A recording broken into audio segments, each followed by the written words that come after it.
Republican governor says he is. The director of that state's health department says he is. His birth certificate says he is. But our third story in the countdown, some people still say President Obama is not an American citizen. Take a look at this recent encounter during a town hall meeting on health care between Republican Mike Castle and one angry conspiracy nut. Congressman Castle, I want to know, I have a birth certificate here from the United States of America saying I'm an American citizen with a seal on it, signed by a doctor with the hospital administrator's name, my parents, my date of birth, the time, the date. I want to go back to January 20th, and I want to know, why are you people ignoring his birth certificate? He is not an American citizen. He is a citizen of Kenya. I am American. My father fought in World War II with the greatest generation in the Pacific Theater for this country. And I don't want this flag to change. I want my country back.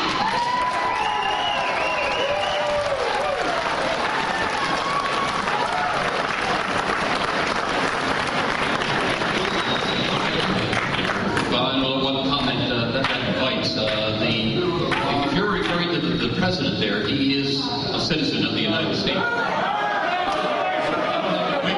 a citizen of the United States.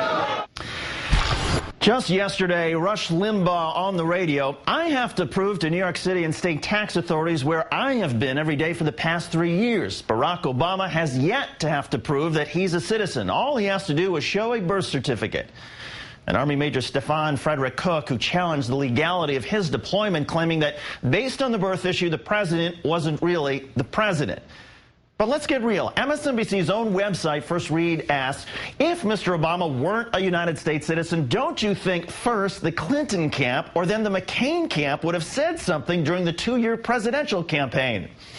And if you were to believe Mr. Obama was not born in America, you'd have to believe that not only the present governor and the health department are lying, but that it began back in 1961 with the Hawaiian newspapers that printed his birth announcement in 1961 and the Kapi'olani Hospital where he was born. Also, Mr. Obama could become President Obama 48 years later. Let's bring in from Washington, D.C., Democratic strategist Chris Kofinas. Chris, thanks for coming on. Thanks, David. This citizenship stuff is not idle chatter in the GOP. What does it say about the intellectual integrity or lack thereof in the GOP when so many Republicans believe this canard? Well, it suggests that there are a lot of Republicans out there with some disturbing beliefs, and I think that too many have gotten in the car and driving fast to crazy town.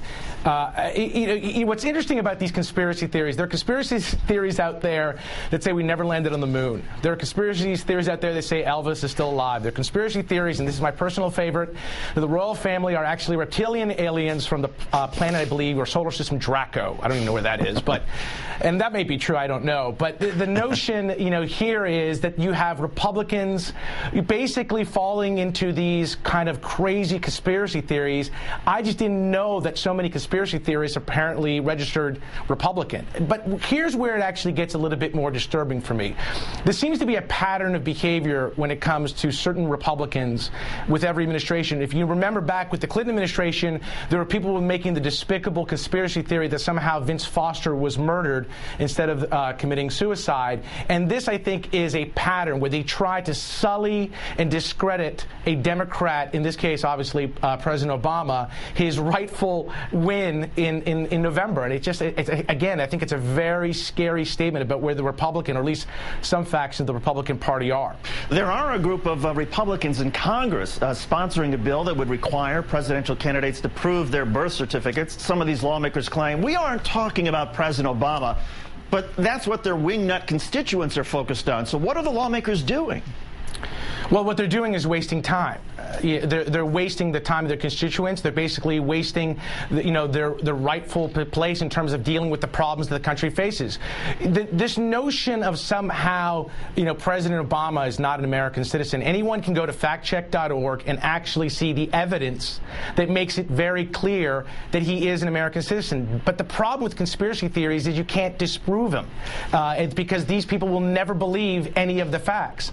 And what's scary to see is that members of Congress, any member of Congress, would directly or indirectly give this credence. You would think they would actually spend more time coming up with a health care proposal instead of wasting their time with these kind of useless, pieces of legislation. But, again, that's not too surprising. The bigger picture seems to be that if President Obama was not born where the evidence shows he was, the right wing can validate their feeling that Mr. Obama's not one of us. He's not really an American. To his credit, Congressman Castle, who we saw in the video, condemned that thought and those who go there. But don't other Republicans, for the good of the party, have a responsibility to also say President Obama was born in the United States and he is an American citizen? They do, and unfortunately, I'm not sure how many are going to. Some may choose not to because they don't want to give this kind of crazy theory any credence. Some, may not because they actually are afraid of what you saw in that Castle Town Hall, a just riled up group of people who believe this.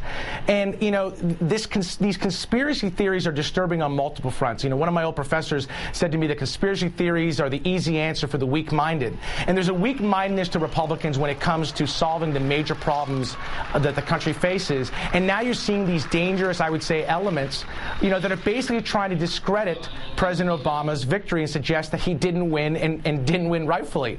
And the problem with that is it takes us down a very dangerous path.